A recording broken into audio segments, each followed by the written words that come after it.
Salam kerahiman. Hari ini kita bertemu lagi dalam acara atau topik tentang riwayat hidup Suster Faustina dan kerahiman ilahi. Hari ini episode yang ke-11 akan bahas atau bicara tentang masa probasi tahun 1928 sampai tahun 1932. Kita mulai ya. Dalam nama Bapa dan Putra dan Roh Kudus, amin. Allah Bapa yang Maha Baik, terima kasih atas penyertaan-Mu, atas bimbingan-Mu, sehingga kami sampai pada hari ini episode yang ke-11. Kami sungguh rindu Tuhan untuk bisa mengenal Suster Faustina, mengenal Santa Faustina, dan juga segala apa yang dilakukannya, apa yang dialaminya, biar kami juga bisa meneladan Suster Faustina dalam kehidupan sehari-hari, khususnya dalam relasi dengan Engkau, dalam menghadapi setiap tantangan, permasalahan yang ada.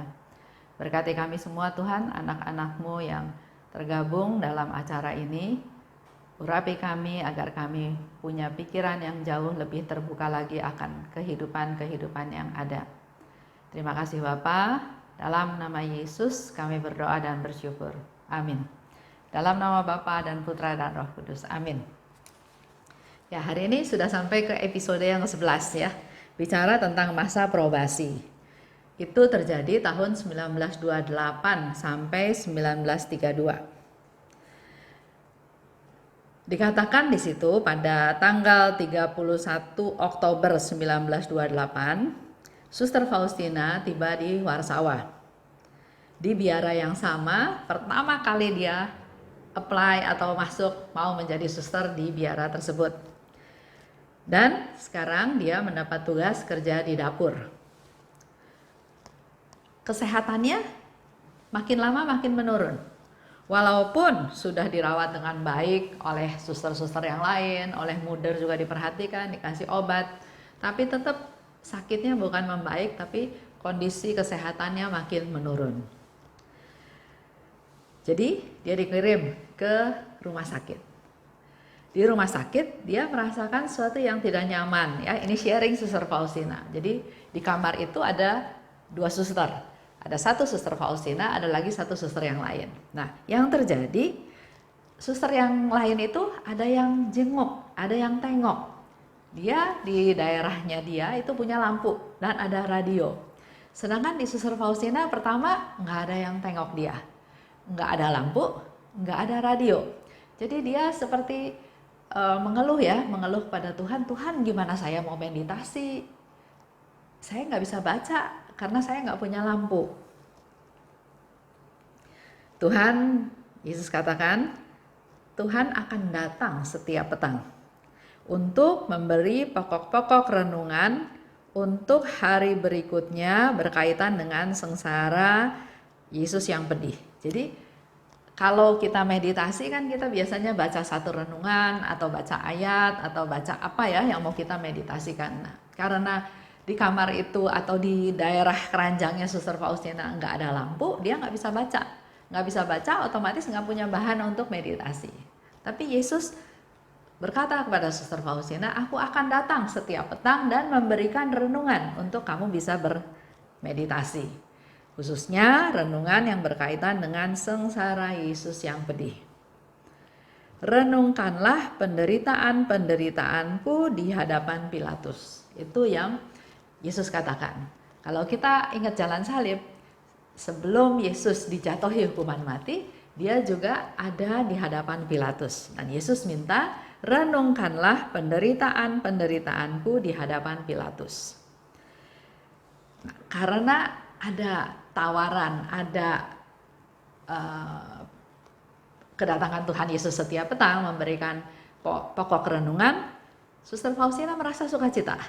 Dia merasa dia nggak perlu lampu, bahkan dia nggak perlu ada yang jenguk.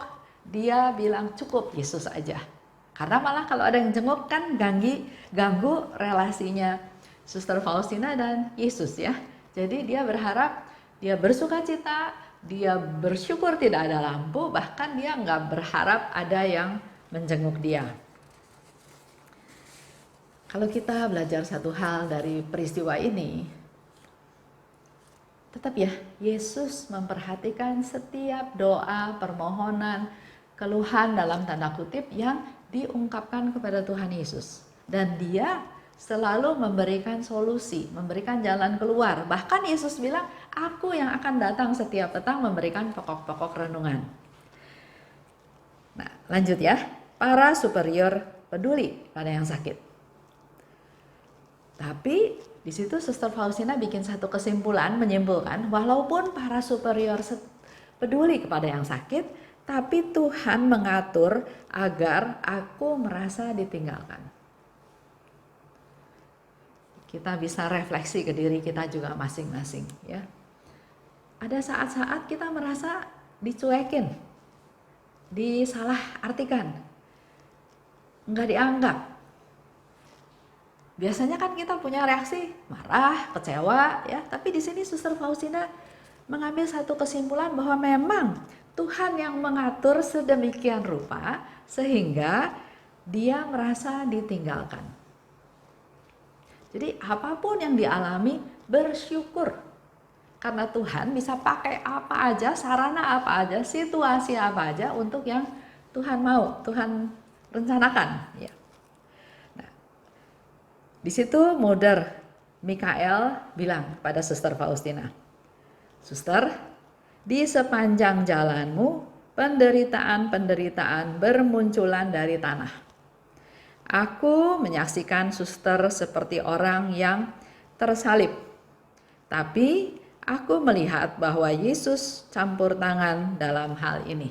Jadi Mother Mikael memberikan satu semangat, satu konfirmasi, satu keteguhan kepada Suster Faustina, dikatakan bahwa Yesus campur tangan dalam hal ini. Dan dilanjutkan lagi oleh Mother Mikael, setialah kepada Tuhan. Itu ada di Diary 149. Karena Suster Faustina sering sakit, otomatis dia nggak bisa melakukan tugasnya dengan baik ya. Maka di antara suster itu ada gosip, ada rumors yang sampai kepada Suster Faustina bahwa Suster Faustina itu pura-pura sakit. Dia nggak mau kerja, makanya dia pura-pura sakit supaya nggak usah disuruh kerja. Rumors itu sampai ke Suster Faustina dan dia merasa sangat sedih. Dia merasa makin menderita. Dia pengen sehat, dia pengen kerja, dia pengen melayani, tapi badannya yang nggak bisa untuk menunjang tugas-tugas dia. Dan dalam hal ini dia sama lagi, balik lagi dia berkomunikasi lagi dengan Yesus. Yesus, saya sebetulnya nggak mau merepotkan suster-suster lain. Harus menggantikan tugas saya, harus menjaga saya, harus melayani saya gitu ya. Tapi Yesus bilang begini, engkau hidup bukan untuk dirimu sendiri, tetapi untuk jiwa-jiwa. Dan jiwa-jiwa lain yang akan dapat pahala dari penderitaanmu. Penderitaanmu yang berkepanjangan akan memberi mereka terang dan kekuatan ya untuk menerima kehendakku. Itu ada di diary nomor 67 ya. Jadi penderitaan sakitnya Suster Faustina ternyata Tuhan Yesus punya maksud. Begitu pula dengan kita ya. Kita juga kan mengalami sakit. Ada yang sharing ke saya, dia sakit sudah lebih dari 1 tahun. Jadi dia juga nggak bisa beraktivitas dengan baik, dia nggak bisa bekerja dengan baik. Ada lagi yang cerita, saya nggak tahu saya sakit apa. Diperiksa sama dokter, semuanya baik, semuanya bagus. Tapi dia tetap merasa badan dia nggak nyaman, badan dia sakit. Ada juga yang dia bilang, kok saya sakit ya? Maksudnya saya sudah jaga kesehatan, sudah makan vitamin, sudah hidup sehat, sudah dia melakukan hal-hal yang membuat dia sehat harusnya ya. Tapi kok dia sakit? Ada lagi satu bapak cerita bahwa dia selalu mengutamakan kesehatan. Ada obat yang bagus, ada vitamin yang bagus, dia tidur yang baik, dia makan yang baik, tapi kok tiba-tiba dia sakit kanker ya. Jadi banyak hal-hal yang punya tanda tanya besar, kenapa bisa terjadi seperti itu. Nah, hari ini Yesus memberikan satu jawaban kepada Suster Faustina. Engkau hidup bukan untuk dirimu sendiri. Kata-kata Yesus ini coba kita cerna, kita serapkan untuk kita juga, ya. Engkau hidup bukan untuk dirimu sendiri, tetapi untuk jiwa-jiwa. Dan jiwa-jiwa lain yang akan dapat pahala dari penderitaanmu. Jadi walaupun kita menderita, enggak sia-sia. Karena melalui penderitaan yang kita alami, jiwa-jiwa lain mendapat pahala. Itu yang Yesus katakan, ya. Dan lanjut, penderitaanmu yang berkepanjangan akan memberi mereka terang dan kekuatan untuk menerima kehendakku. Jadi Yesus memakai kita menderita supaya dengan penderitaan kita, jiwa-jiwa tertentu itu memperoleh terang dan memperoleh kekuatan untuk menerima kehendakku. Itu rencana Tuhan. Misteri ya. Tapi itulah yang Yesus katakan di diary nomor 67. Jadi buat kita semua, buat Bapak Ibu yang sedang mengalami sakit, penderitaan, kesusahan, coba sekarang berpikir positif. Karena mungkin saja melalui penyakit ini Tuhan lagi mencoba atau memakai penderitaan kita untuk memberi terang dan kekuatan kepada jiwa-jiwa, mendapat pahala dari penderitaan kita, dan mereka jadi sanggup melaksanakan kehendak Tuhan. Lanjut ya. Nah, ada seorang suster tua, muda tua ya, tahu bahwa Suster Faustina itu seolah-olah berhubungan erat dengan Yesus. Ya. Dengan ceritanya Suster Faustina, ada banyak suster-suster yang menanggapi secara negatif.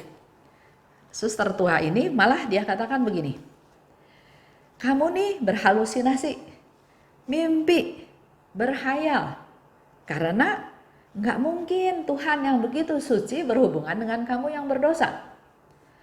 Tuhan itu hanya berhubungan dengan para santa dan santo. Jadi kalau Suster Faustina bilang Yesus berkata ini, Yesus berkata itu, anggapan si mudar atau suster tua ini, kamu nih lagi hayal, kamu tuh mimpi. Nggak mungkin Yesus Tuhan melakukan dialog komunikasi sama kamu seperti itu, ya. Jadi Suster Faustina berpikir, dia langsung bilang sama Tuhan Yesus, Yesus, engkau bukan hayalan kan? Dan Yesus menjawab, kasihku tidak memperdayakan seorang pun. Itu ada di diary nomor 29.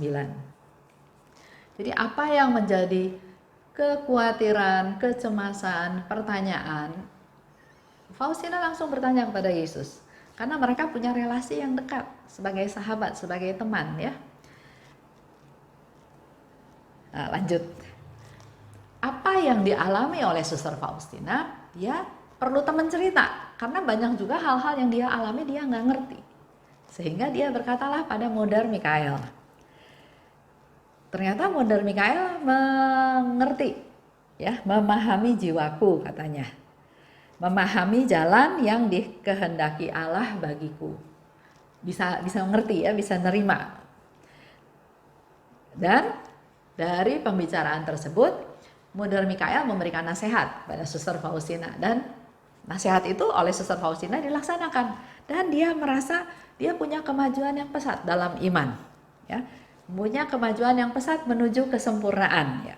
Nah, karena dia merasa struck sama Mudar Mikael, dia bercerita lagi, karena setiap apa yang dialami oleh Suster Faustina dengan Yesus, dia cerita lagi, dia berdiskusi lagi, dia minta pendapat lagi dari Mudar Mikael.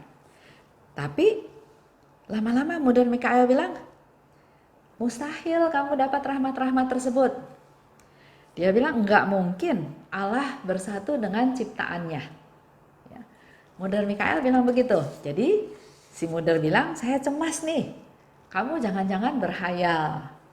Jadi Mudar Mikael memberikan nasihat kepada Suster Faustina untuk bicara dengan Bapak Pengakuan.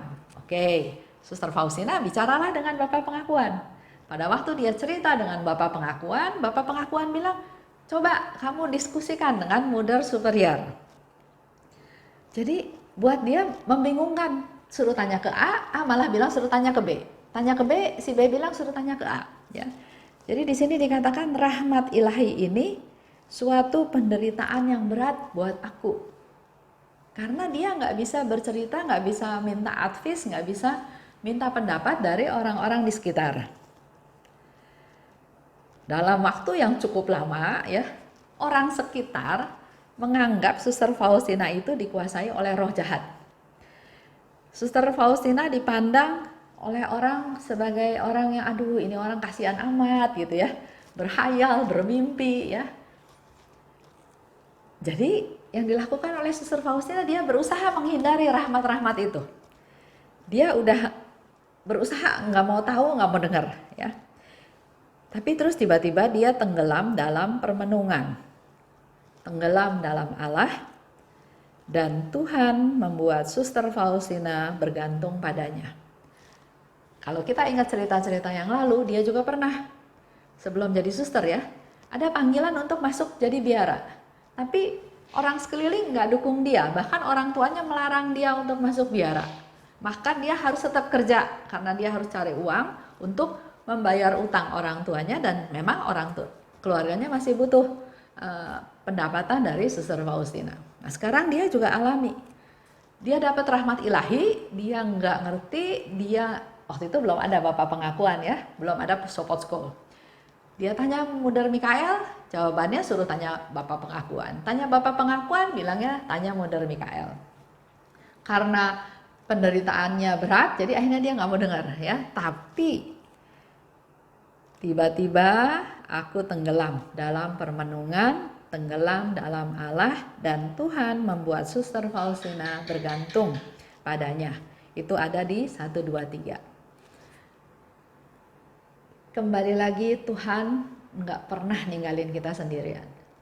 Tuhan selalu memperhatikan kita, memelihara kita, melindungi kita, menjaga kita. Dan kalau sudah sampai ke titik itu, Tuhan tarik masuk tenggelam dalam Allah. Dalam masa probasi ini, Suster Faustina juga dapat tugas dari Tuhan ya. Itu baca di nomor 32. Dia diminta oleh Yesus untuk berdoa untuk Polandia. Adorasi 9 kali. Untuk dalam adorasi itu dia diminta oleh Yesus untuk bersatu dengan Bunda Maria, sama-sama berdoa untuk Polandia dengan segenap hati dalam kesatuan dengan Bunda Maria. Ini juga menjadi satu masukan buat kita ya. Biasanya kan kita ke adorasi ya kita berdoa pada Yesus. Kita merenung, kita hening.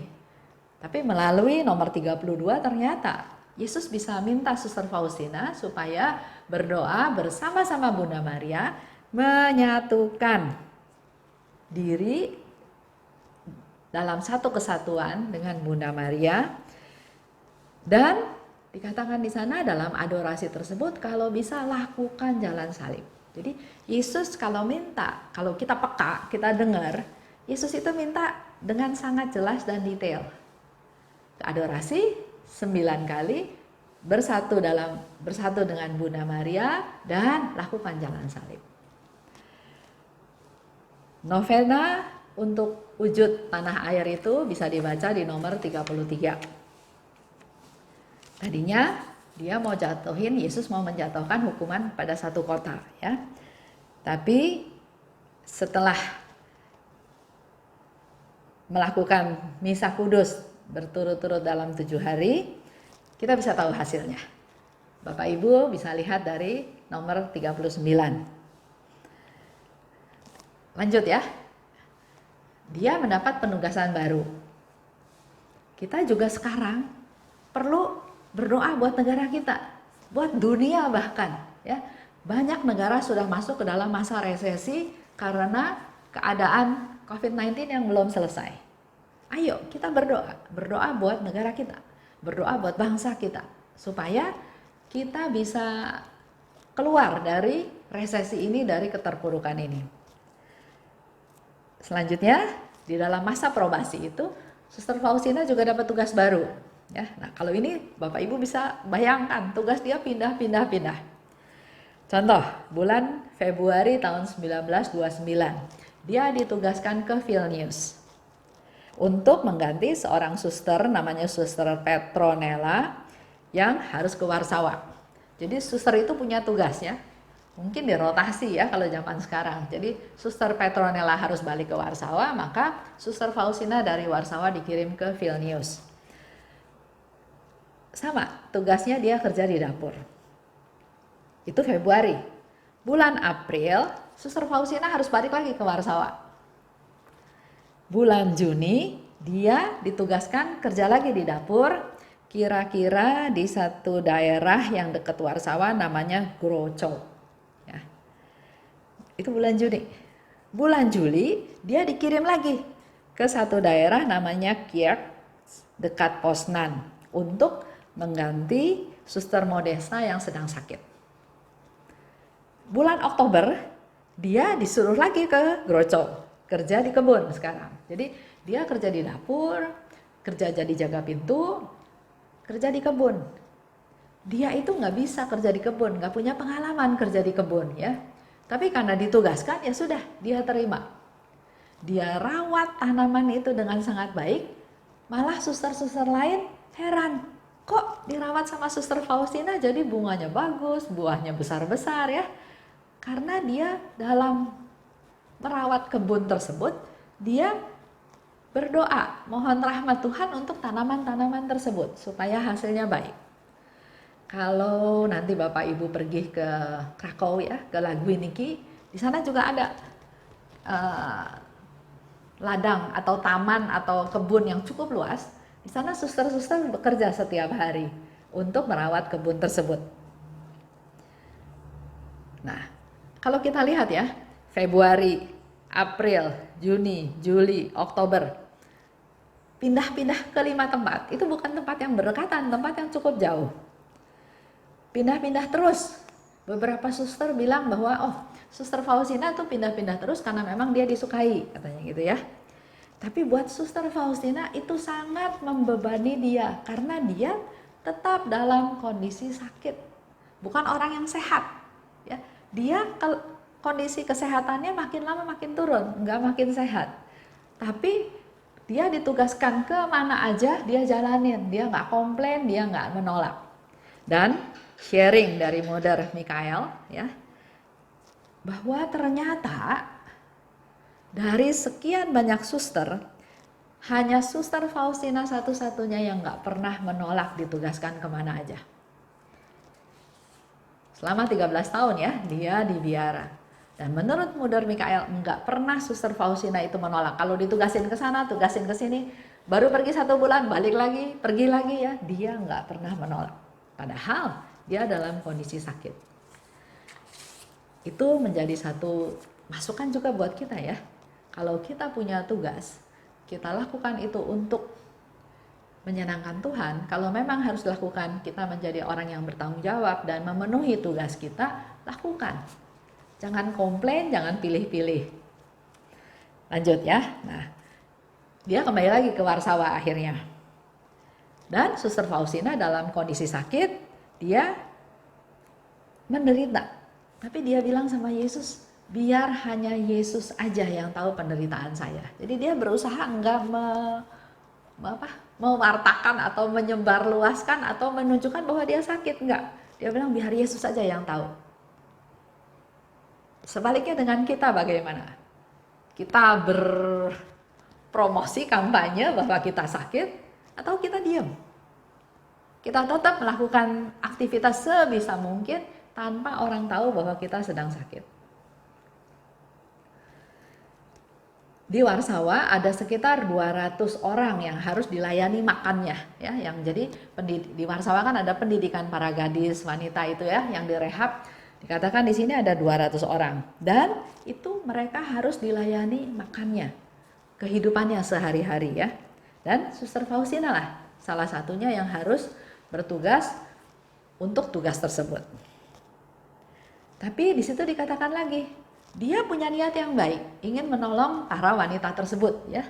Tapi Faustina bilang pada Yesus, tapi seringkali kebaikanku disalahgunakan. Seringkali niat baikku disalah tafsirkan, katanya gitu ya. Tapi di 38 Bapak Ibu bisa baca, tapi Allah mengizinkan terjadi dan harus diterima. Jadi kalau kita disalahpahamkan, disalahartikan, kita nggak usah komplain, terima aja. Seperti Suster Faustina bilang, Allah mengizinkan itu terjadi dan harus diterima. Saya juga pernah mengalami ya, ada salah paham. Saya sih tujuannya baik ya, kata saya. Supaya orang itu jangan kerja terlalu banyak, terlalu capek ya. Tapi diterimanya lain. Marah-marah ya. Ya, itu kan hak dia ya, hak dia memandang apa yang saya lakukan. Saya sudah minta maaf, saya sudah menjelaskan tujuan saya, tapi sepertinya teman saya tetap marah. Tetap saya nggak tahu juga ya dia nganggap apa, tapi dia marah ya. Ya terus mau apa? Tapi terus saya ingat ayat ini, Tuhan izinkan itu terjadi, karena bisa aja kan nggak terjadi. Jadi kalau Tuhan izinkan terjadi, maka yang harus saya lakukan adalah hanya menerima. Konsekuensinya dimusuhin, didiemin, disalahkan. Ya sudah, habis mau gimana ya? Saya cuma bisa menjelaskan, dan kalau itu menyinggung dia saya minta maaf. Tapi ya sampai hari ini belum beres ya. Lanjut ya. Bulan April 1929, Yesus memberikan cinta yang kekal kepada Suster Faustina sehingga kemurniannya tidak akan ternoda. Dan sebagai tanda bahwa Suster Faustina tidak pernah akan takluk pada godaan-godaan yang melawan kemurnian, itu kita bisa baca di diary nomor 40. Ternyata rahmat ini sudah lama diminta oleh Suster Faustina kepada Bunda Maria. Di situ dikatakan, inilah salah satu rahmat yang paling besar yang diperoleh dari Santa Perawan Maria, yang sudah bertahun-tahun minta rahmat tersebut dari Bunda Maria. Jadi kita pun belajar dari Suster rahmat. Kalau kita merasa kita butuh rahmat, minta. Bahkan di sini Suster Faustina bilang dia sudah bertahun-tahun minta kepada Bunda Maria. Dan setelah bertahun-tahun di diary nomor 40 dijawab oleh Tuhan, diberi rahmat cinta yang kekal, di mana kemurniannya tidak akan ternoda. Dan dia tidak pernah takluk pada godaan-godaan yang melawan kemurnian. Kita juga kan sering tergoda bahkan kita sering jatuh. Jadi mari kita minta rahmat dari Tuhan supaya kita diberi rahmat supaya bisa mengatasi godaan-godaan. Bukan menghilangkan godaan ya, tapi kita bisa mengatasi godaan-godaan. Minta doa syafaat kepada Bunda Maria, biar Bunda Maria juga tahu kelemahan kita, tahu kerinduan kita, dan dia juga membantu doa-doa kita supaya kita juga menerima rahmat tersebut. Oke, lanjut. Sekarang Suster Faustina ditugaskan ke Plok tahun 1930. Plok itu ternyata tempat satu kota, dekat Warsawa. Dari perjalanan saya sama Haryanto tahun 2007 dan 2009, satu tempat ini yang saya belum datengin, Plok. Dua, sama rumah sakit Pratnik saya belum datengin. Kalau Glogowic, kalau Krakow, Vilnius, Warsawa, yang lain-lain saya udah datengin semua tempat-tempat cerita tentang Suster Faustina ya. Ada 2 tempat yang belum saya datengin, yaitu Plok dan Pratnik. Nah, dikirim ke Plok, ditugaskan kerja di dapur. Tapi dia nggak sanggup kerja. Aneh juga ya, Suster Faustina itu sakit, tapi aneh juga muder kepala itu kirim dia ke sana, ke sini, ke sana, ke sini. Nah, waktu dia dikirim ke Plok, dia itu udah nggak bisa kerja, walaupun ditugaskan kerja di dapur. Ya, dia nggak sanggup kerja.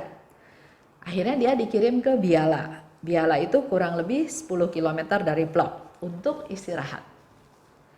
Setelah sembuh, dia dikasih pekerjaan di pabrik roti, di toko roti. Pekerjaannya sangat melelahkan buat dia ya, sangat mengganggu. Tapi dia punya tekad, Tuhan, walaupun pekerjaan ini melelahkan, walaupun pekerjaan ini mengganggu, tapi saya nggak mau kehilangan waktu saya untuk bersama Tuhan. Dia tetap mempertahankan harus ada waktu bersama Tuhan. Ya, jadi di situ tekadnya, saya nggak mau tenggelam dalam pekerjaan, saya nggak mau sampai lupa Tuhan, tapi saya tetap mau ingat Tuhan. Ya, itu perlu tekad, perlu niat. Dan dia selalu memakai waktu luang untuk ada di kaki guru di dalam sakramen Maha Kudus. Itu ada di diary nomor 82. Jadi seberat apapun, selelah apapun, dia tetap nggak mau kehilangan waktu bersatu dengan Tuhan. Dia pergi ke adorasi, dia ada di kaki guru di sakramen Maha Kudus.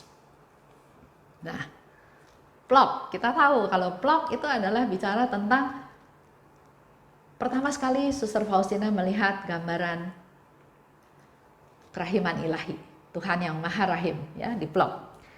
Itu kejadiannya pada tanggal 22 Februari 1931. Untuk baca cerita semuanya selengkap-lengkapnya, Bapak Ibu bisa baca dari nomor 47 sampai 52. Saya nggak cerita karena ini kan fokusnya ke riwayat hidupnya Suster Faustina, ya. Tapi kalau mau tahu tentang terjadinya gambar, Bapak Ibu bisa lihat topik yang lain di YouTube ini tentang devosi kepada kerahiman ilahi. Pak Haryanto sudah jelaskan, kalau nggak salah ada 2 sesi, ya, bicara tentang gambar kerahiman ilahi. Terjadinya gambarnya bagaimana, artinya apa, tangannya, matanya, kakinya, bajunya, sinar-sinar itu semua sudah dijelaskan dengan sangat detail, sangat lengkap. Bahkan juga melalui gambar tersebut Tuhan banyak memberikan janji-janji. Itu saya nggak ceritakan, ya. Silahkan baca di 47 sampai 52. Karena Suster Faustina melihat gambaran tersebut, maka dia bercerita. Tapi akibatnya Suster Faustina dianggap dia sebagai orang pelihat, sebagai orang histeris, sebagai orang yang punya fantasi, menghayal, ya. Hal itu dia dengar setiap hari dari suster-suster lain. Kamu mah menghayal, kamu mah mikir yang enggak, kamu mah pelihat, gitu, ya. Semua itu dia tanggung dalam diam. Dia melihat, karena memang betul dia melihat, karena Yesus datang ke kamarnya Suster Faustina. Tapi enggak ada satu orang juga yang percaya. Dia diam, dia tanggung semuanya itu dengan diam, dan dia tidak kasih penjelasan kalau nggak ditanya. Dia diam. Ya. Orang yang negatif kepada Suster Faustina nggak happy, karena kok Faustina diam aja, diolok-olok seperti itu, ya, dia diam aja. Tapi beberapa suster yang punya pandangan positif, dia katakan Suster Faustina pasti sangat dekat sama Tuhan, sehingga punya kekuatan untuk menanggungnya, menanggung olok-olok tersebut, ya, penderitaan tersebut. Di situ dikatakan oleh Suster Faustina, kesabaranku mengusik mereka, tapi Allah memberi kekuatan batin sehingga aku dapat menanggungnya dengan tenang. Ada di 126. Jadi kalau kita belajar dari Suster Faustina, ya, kalau kita menghadapi sesuatu dan kalau kondisi itu memang diminta supaya kita sabar, jangan bela diri, jangan menjelaskan, diam aja. Kita belajar dari Suster Faustina. Kita menanggung dengan sabar, jangan kepancing sama mereka. Dan di sini dikatakan Allah memberi kekuatan batin. Kita bisa minta sama Tuhan, minta kekuatan tersebut. Kesabaran, misalnya menghadapi istri yang cerewet, yang macam-macam, atau sabar terhadap mertua barangkali, ya, yang menuntut ini itu. Sabar juga melihat tingkah laku suami yang barangkali menyakitkan hati, misalnya, ya. Sabar juga terhadap mungkin anak-anak. Nah, kesabaran itu kita nggak mungkin bisa punya rahmat kesabaran dengan kekuatan sendiri. Minta Tuhan memberi kekuatan supaya kita bisa menanggungnya dengan sabar. Suster Faustina itu, ya, kalau saya bayangin setelah baca bukunya, dia itu seperti dihakimi dari segala penjuru. Dia tuh seperti pencuri. Dia melakukan apa aja tuh dilihatin. Ini orang mau bikin apa? Ini orang mau ngomong apa? Ini orang mau lakukan apa? Bahkan dia ke kamar pun ada suster yang ngawasin. Ya, di situ dikatakan, aku dihakimi dari segala penjuru. Dihakimi oleh para suster. Jadi tahu bahwa Tuhan telah sangat dekat denganku pada saat penganiayaan seperti itu.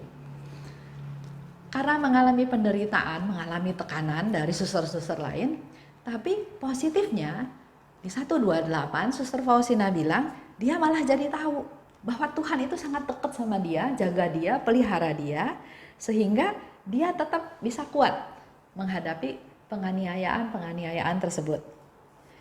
Suster-suster itu tuh pada curiga sama Suster Faustina ya. Seolah-olah dugaan mereka bahwa Suster Faustina itu penghayal, pelihat ya, terbukti fakta. Karena apa yang diomongin oleh Suster Faustina memang ternyata Suster Faustina nggak bisa buktikan bahwa memang itu Yesus yang minta ya. Dia mengalami kegagalan lahiriah. Secara fisik, secara lahiriah dia gagal. Dia diawasi seperti pencuri yang tadi saya katakan. Tingkah lakunya ngapain aja tuh diliatin ya. Dia ke kapel diliatin. Dia di kamarnya, bahkan di tempat tidurnya pun diperiksa. Tempat tidurnya tuh diperiksa. Di pekerjaannya pun diawasi sama suster-suster. Dia direndahkan juga oleh para superior. Bahkan ada yang bilang sama Suster Faustina, "Hei, manusia aneh, histeris dan pelihat, keluar dari kamarku." Ya, bahkan dia diusir. Ya. Tapi di 129 Yesus tetap menghibur Suster Faustina. Yesus katakan, "Aku menyertaimu, jangan takut." Buat kita semua juga kata-kata Yesus itu udah sangat menguatkan. Aku menyertaimu, jangan takut. Suster Faustina katakan, aku tahu, aku nggak boleh menyerah dalam kesedihan ini. Aku diberi kekuatan dan akhirnya dia punya keberanian untuk menderita. Itu aja hari ini ceritanya. Minggu depan kita akan masuk tetap ke masa probasi, tapi masa probasi yang ketiga. Dan juga tentang kaul kekal. Semoga Bapak Ibu nggak bosen untuk mendengarkan cerita. Memang riwayat hidup Suster Faustina ini saya cerita agak detail bahkan. Karena setiap peristiwa yang dialami oleh Suster Faustina menurut saya bisa menjadi contoh, bisa menjadi teladan untuk kita menghadapi hidup kita sehari-hari sekarang.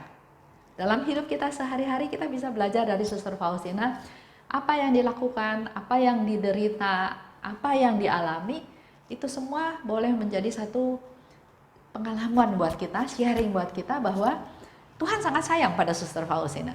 Bahkan Suster Faustina sering ditarik dalam pelukan Tuhan, bersatu dengan Tuhan. Tapi bukan berarti tidak mengalami penderitaan. Dia mengalami penderitaan. Tapi bukan berarti Tuhan menghukum. Tapi justru melalui penderitaannya Suster Faustina, Tuhan mau pakai penderitaan ini supaya jiwa-jiwa lain dapat pahala. Kita menjadi silih berjasa untuk jiwa-jiwa lain. Supaya jiwa-jiwa itu mendapatkan rahmat terang dan kekuatan supaya bisa mengerti kehendak Tuhan. Jelas ya? Jadi sekali lagi, terima kasih buat Bapak Ibu yang sudah dengan setia mengikuti minggu demi minggu tentang Suster Faustina. Sampai ketemu minggu depan, masih dalam masa probasi. Kita tutup dengan doa ya. Dalam nama Bapa dan Putra dan Roh Kudus, amin. Allah Bapa yang Maha Baik, terima kasih atas penyertaan-Mu pada pengajaran pada hari ini. Sungguh Tuhan, kami boleh bersyukur dan berterima kasih boleh mengenal Santa Faustina. Kehidupannya yang sangat sederhana tapi sangat kaya dalam relasinya dengan Engkau. Kepeduliannya kepada sesama, bahkan pada hari ini kami banyak belajar dari Suster Faustina bahwa ternyata segala penderitaan yang dia alami, Engkau katakan sendiri untuk menyelamatkan jiwa-jiwa. untuk mendatangkan pahala untuk jiwa-jiwa yang membutuhkan pahala tersebut, membutuhkan kekuatan, membutuhkan terang daripadamu, sehingga mereka dimampukan untuk bisa mengerti kehendak-Mu dan mampu melaksanakannya. Berkati kami semua Tuhan, anak-anak-Mu, khususnya para devosan kerahiman ilahi, terutama mereka yang sedang mengalami penderitaan. Urapi mereka Tuhan, jangan sampai mereka merasa dihukum oleh-Mu, merasa gagal, merasa dikucilkan, merasa ditinggalkan oleh-Mu, tapi biarlah melalui penderitaan yang sedang mereka hadapi sekarang, boleh menjadi satu kekuatan seperti yang Suster Faustina katakan, justru Engkau sangat dekat kepada orang-orang yang menderita. Limpahkanlah kekuatan untuk mereka Tuhan, kesabaran, ketekunan, dan terutama biar tumbuh cinta yang sejati. Kami serahkan semua teman-teman kami yang sedang dalam penderitaan, baik dalam sakit penyakit maupun dalam problem-problem, baik dalam rumah tangga, dalam keluarga, dalam pekerjaannya. Karena kami percaya Tuhan pasti Engkau memberikan yang terbaik kepada mereka semua. Terima kasih Bapa. Dalam nama Yesus kami sudah berdoa dan bersyukur. Amin. Dalam nama Bapa dan Putra dan Roh Kudus. Amin. Salam kerahiman.